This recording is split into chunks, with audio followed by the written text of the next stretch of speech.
राज्य रे विपर्यस्त आईन श्रृंखला परिस्थिति रो जो चरम अवगति होइछि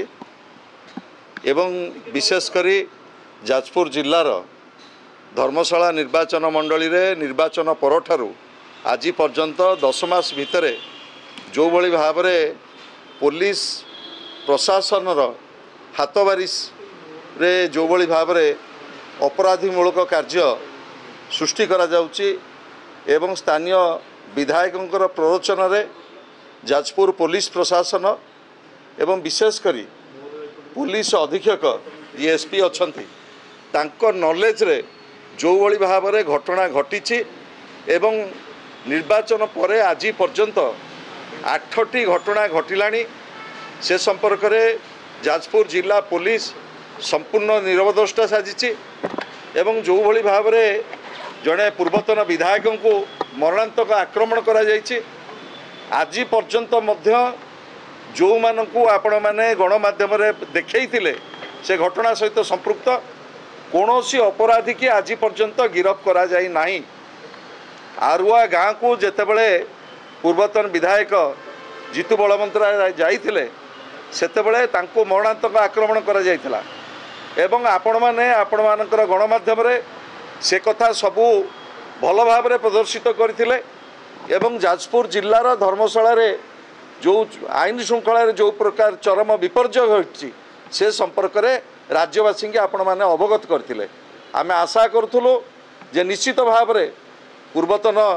मुख्यमंत्री विरोधी दल नेता श्रीयुत नवीन पट्टनायक जेतेबेले उद्वेग प्रकाश कले जे धर्मशाला रे एभली घटना को निंदा कले आमे आशा करूँ निश्चित भाव में जिला पुलिस प्रशासन गोटे दृढ़ दृष्टांतमूलक कार्यानुष्ठान नव अपराधी मान विरुद्ध रे किंतु दुर्भाग्यर कथा जाजपुर जी एसपी अच्छी से ना ता उपरे कौनसी पदक्षेप नेले ना जो आईआईसी एसडीपीओ माने अच्छी तांको निर्देश देले ता उपरे कार्यानुष्ठान नवापाई किंतु 3 जन अपराधी की जहाँ कहुच्छी धरा जाइछि बोली तांको सरेंडर करा जाइछि किंतु गणमाध्यम जो मानक देखा जाइतिला जनकु मध्य आज पर्यंत गिरफ करा जाई नाही। आज जाजपुर जिला पुलिस प्रशासन एभली आभिमुख्य विरुद्ध रे विशेषकर एसपी एभली आभिमुख्य विरुद्ध रे आज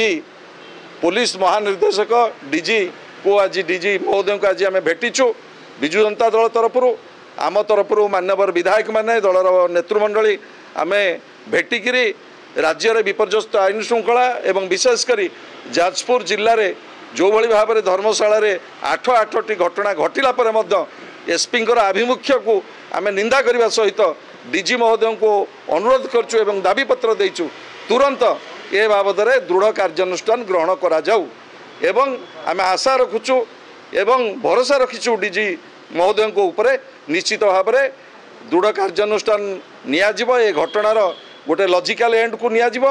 एवं आउ 15 दिन परे कौन कार्यानुष्ठान जाजपुर जिला प्रशासन नौची पुलिस प्रशासन ताको अनुध्यान कला परे आमे परवर्ती कार्यक्रम घोषणा करिबु।